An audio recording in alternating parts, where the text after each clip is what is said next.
Good evening. Welcome to my YouTube channel Hitesh Biology Academy Jalore. आज का अपना जो लेक्चर्स है वो एक न्यूरोमस्कुलर डिसऑर्डर को लेकर के है।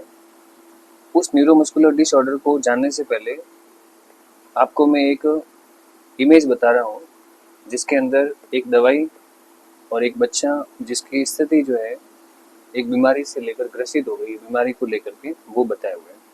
आपके सामने जो एक इंजेक्शन का फोटो है, ये कोई आम इंजेक्शन नहीं है। ये इंजेक्शन दुनिया का सबसे कीमती मोस्ट एक्सपेंसिव इंजेक्शन है जिसका नाम है जोलजेंस्मा।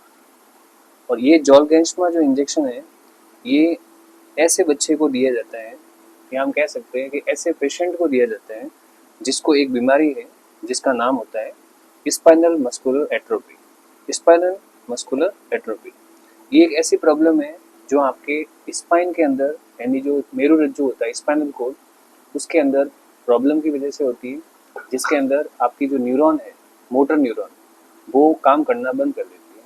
अब देखो, इस बीमारी को समझने से पहले हम ब्रेन के अंदर नर्वस सिस्टम क्या होता है उसको समझते हैं। तो देखिए, हमारे शरीर में बहुत सारे सिस्टम होते हैं, जैसे डाइजेस्टिव सिस्टम जो फूड को डाइजेस्ट और एब्जॉर्ब करने में काम आता है, रेस्पिरेटरी सिस्टम जो हमारे शरीर के अंदर गैसेस को एक्सचेंज करने में और रेस्पिरेशन ऑक्सीडेशन ऑफ फूड में काम आता है। इसी तरह से बहुत सारे सिस्टम के अंदर हमारे शरीर में एक और सिस्टम होता है जिसको हम कहते हैं नर्वस सिस्टम, जिसका नाम है नर्वस सिस्टम। नर्वस सिस्टम की अगर हम बात करें तो ये एक ऐसा सिस्टम है जो हमारे शरीर के अंदर न्यूरॉन से मिलकर बना है, यानी तंत्रिका से मिलकर बना है, साथ ही साथ न्यूरोग्लियल सेल से मिलकर बना है। Neuroglial cell. अब यहाँ पर दो नाम है, एक तो न्यूरॉन और एक न्यूरोग्लियल सेल।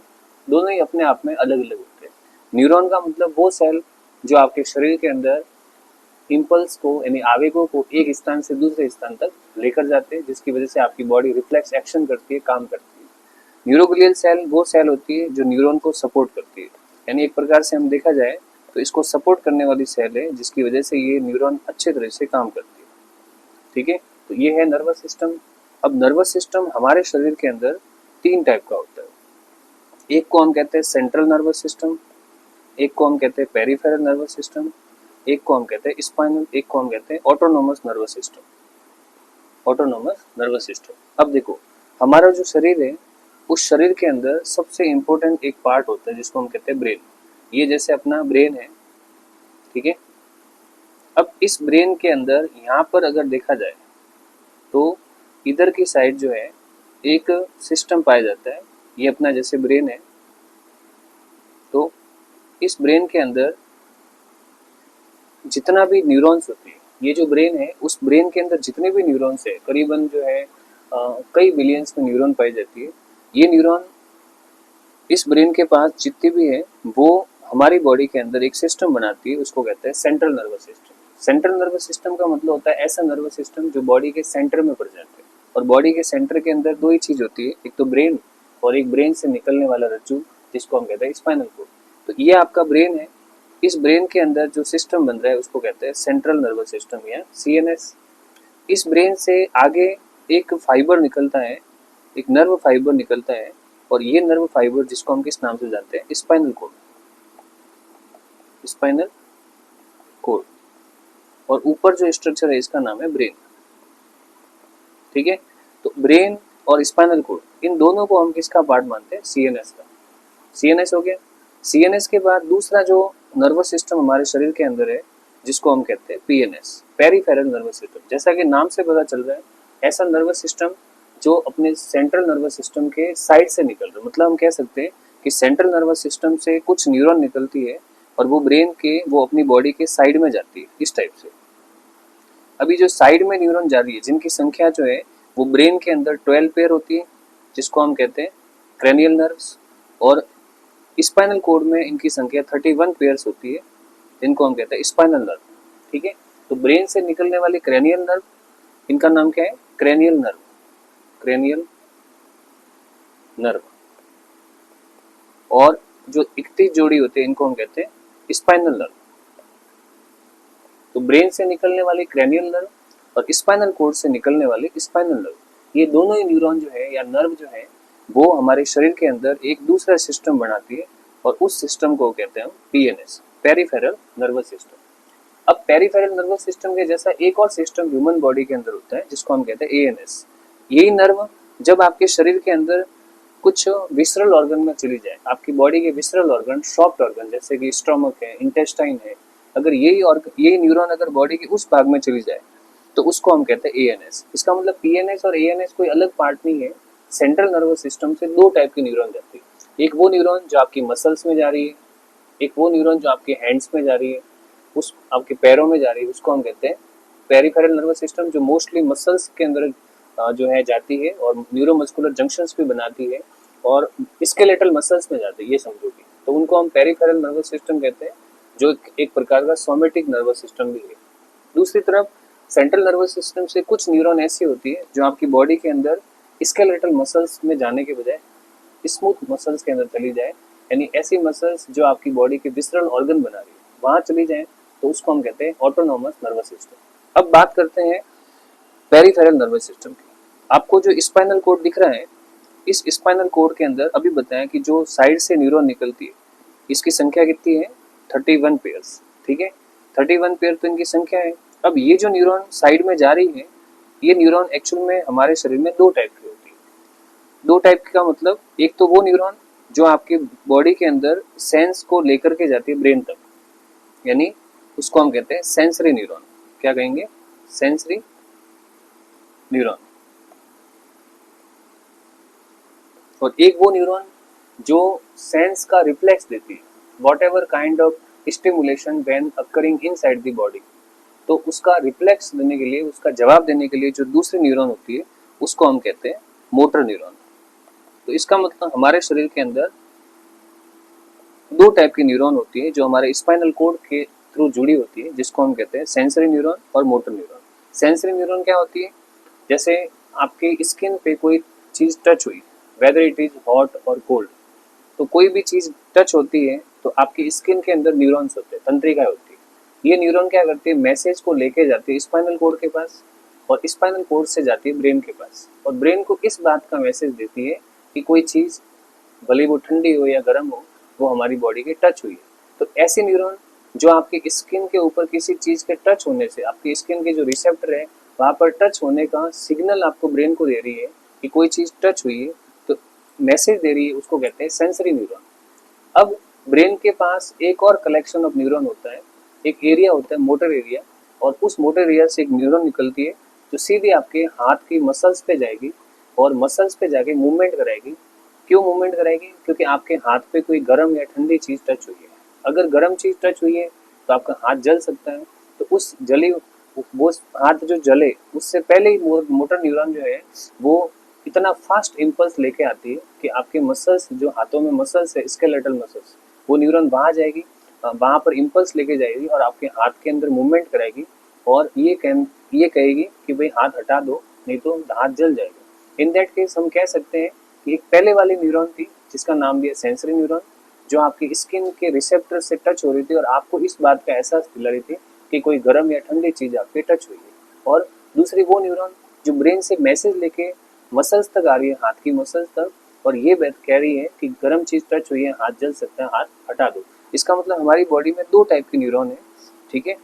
यहाँ पर कन्वे ऑफ मैसेज के आधार पर देखा जाए तो दो टाइप की न्यूरॉन है, एक होती है सेंसरी न्यूरॉन और एक होती है मोटर न्यूरॉन।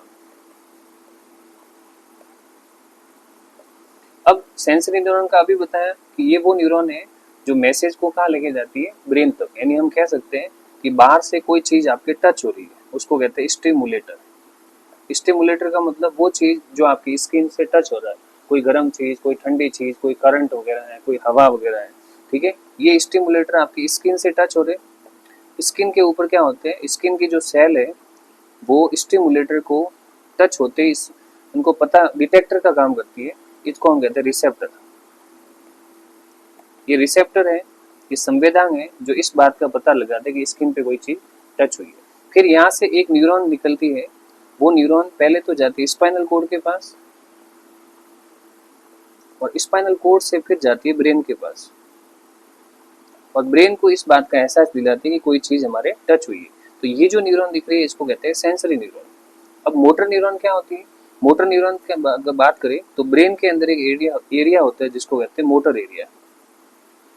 इस एरिया से एक न्यूरॉन निकलती है, वो न्यूरॉन सीधी आपके स्पाइनल कोड में जाती है पहले, और स्पाइनल कोड से होते हुए आपकी हाथों की मसल्स पे जाती है।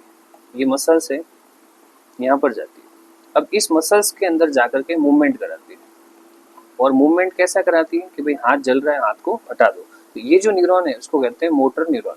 ठीक है, तो बॉडी के अंदर दो टाइप की न्यूरॉन्स होती है, एक जो सेंस को या मैसेज को लेके आती है उसको कहते हैं स्पाइनल न्यूरॉन, और एक जो मैसेज का रिप्लाई देते हैं उसको कहते हैं मोटर न्यूरॉन।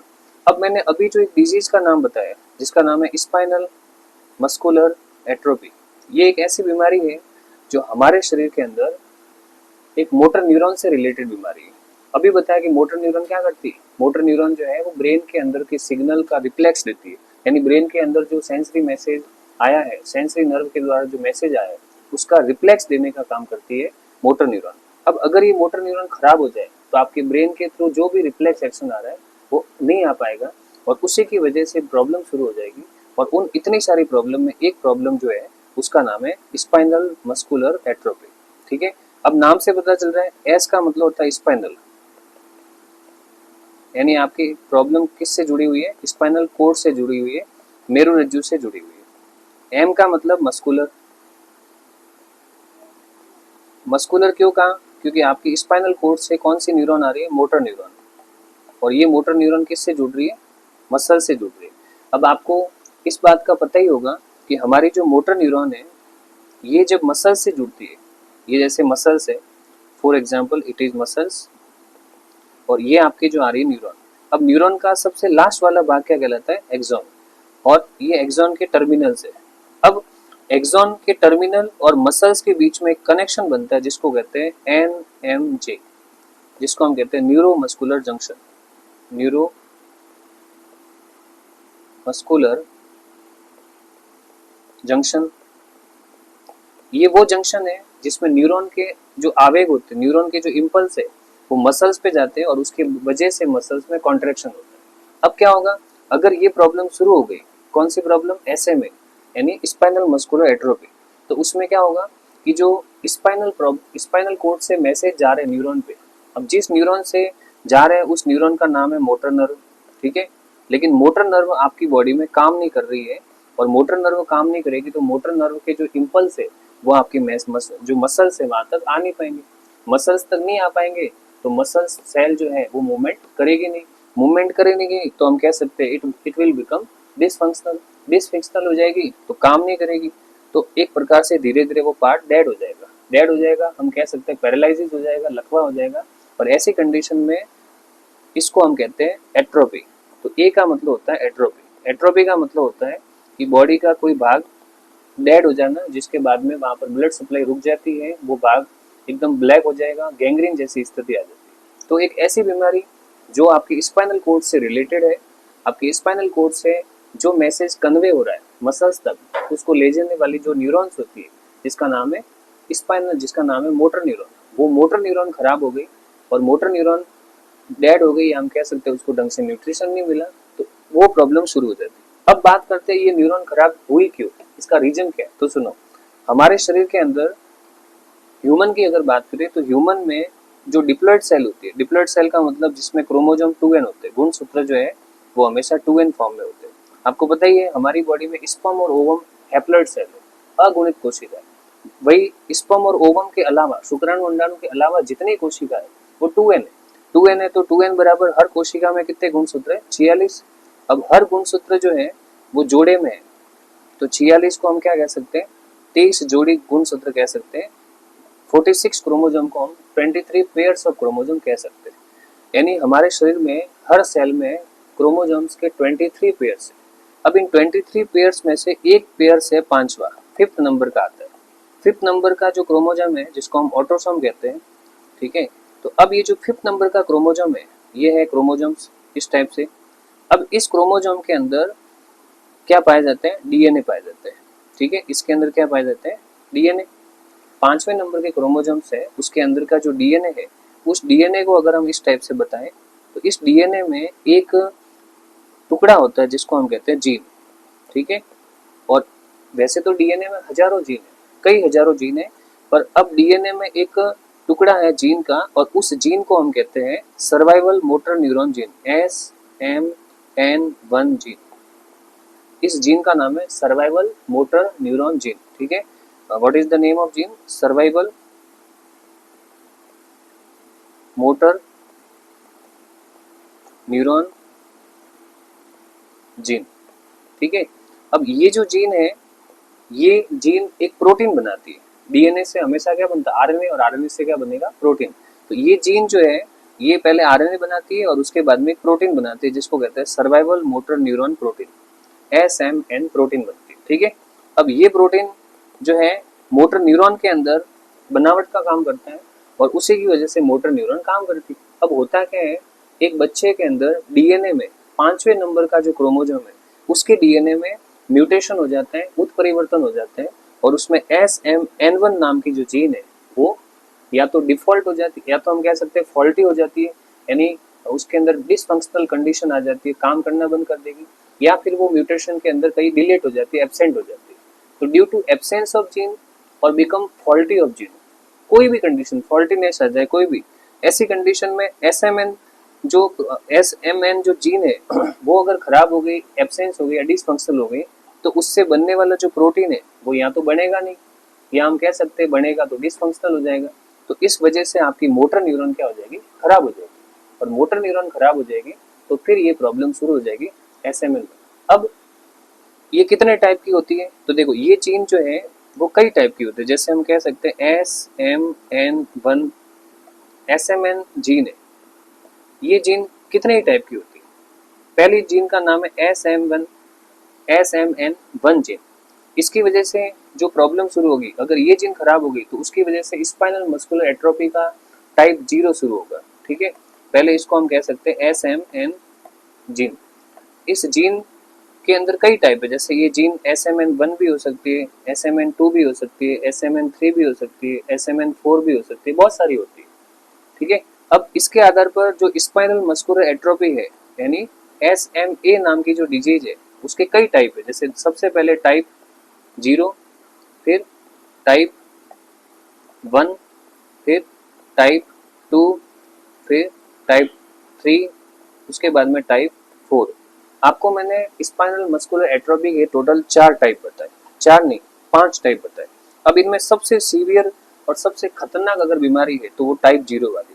ये बीमारी इसलिए खतरनाक है क्योंकि ये जो है, ये समझो कि इसके अंदर बच्चा जो है या तो पैदा होते ही मर जाते हैं, यानी 0 से लेकर के 6 महीने के अंदर 6 मंथ तक का जो बच्चा है, या तो बच्चा पैदा होते ही मर जाएगा, उसके अंदर न्यूरोलॉजिकल डिसऑर्डर हो जाएगा, न्यूरोमस्कुलर प्रॉब्लम शुरू हो जाएगी, प्रोग्रेसिव न्यूरॉन डिजनरेशन हो जाएगा, या फिर 6 महीने से पहले पहले वो बच्चे की डेथ हो जाती है। न तो वो चल पाएगा, उसमें प्रॉब्लम क्या क्या आएगी, ब्रीथिंग डिफिकल्टी, पहली प्रॉब्लम तो आएगी ब्रीथिंग डिफिकल्टी,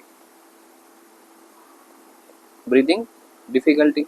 दूसरी स्वेलोइंग डिफिकल्टी, बच्चा जो है भोजन निगल नहीं पाएगा तो भूखे मरेगा, मर जाएगा। उसके बाद में इसमें जो है हम कह सकते हैं बच्चा श्वास नहीं ले पा रहा है, बच्चा किसी भोजन को निगल नहीं पा रहा है, बच्चा वॉकिंग डिफिकल्टी आ जाएगी, यानी चल नहीं पाएगा। वैसे भी 0 से 6 महीने के बच्चे चलते तो है ही नहीं, पर मैं कह रहा हूँ कि 6 महीने के बाद जब बच्चा पहली बार बैठना सीखता है तो वो या तो बैठ नहीं पाएगा, और या फिर उसको चलने के लिए कहेंगे तो उसके लेग काम नहीं करेंगे, तो हम कह सकते हैं सिटिंग डिफिकल्टी भी आ सकती है, सिटिंग डिफिकल्टी। ठीक है, ये सारी की सारी प्रॉब्लम टाइप 0 में आती है, इसमें बच्चा 100% उसकी डेथ हो जाती है। दूसरी कंडीशन है टाइप 1। ये वो बीमारी है जिसके अंदर थोड़ा सा माइल्ड इफेक्ट होता है, मतलब सीवियर नहीं होकर के थोड़ा सा मॉडरेट टाइप की डिजीज है, जो 6 महीने से लेकर जिसमें बच्चा 2 साल तक 2 साल तक जो है वो बच्चा जीवित रह सकता है, और 2 साल के बाद उसकी डेथ हो सकती है। यानी 6 मंथ से 2 साल के बीच की जो कंडीशन है उसके अंदर की जो डिजीज है उसको कहते हैं टाइप 1। ठीक है, उसके बाद में फिर हम कह सकते हैं इसके बाद की जो कंडीशन है जिसमें बच्चा 2 से 2.5 साल की स्थिति के अंदर जो है उसकी डेथ हो सकती है, वो है टाइप 2। फिर उसके बाद टाइप 3 और टाइप 4। ये थोड़ा सा माइल्ड टाइप का डिसऑर्डर है।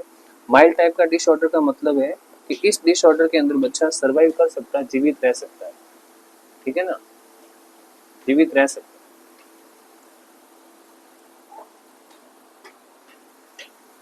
तो इसमें बच्चा जो है वो जीवित रह सकता है। ये वाली कंडीशन इसमें देखने को मिलेगी।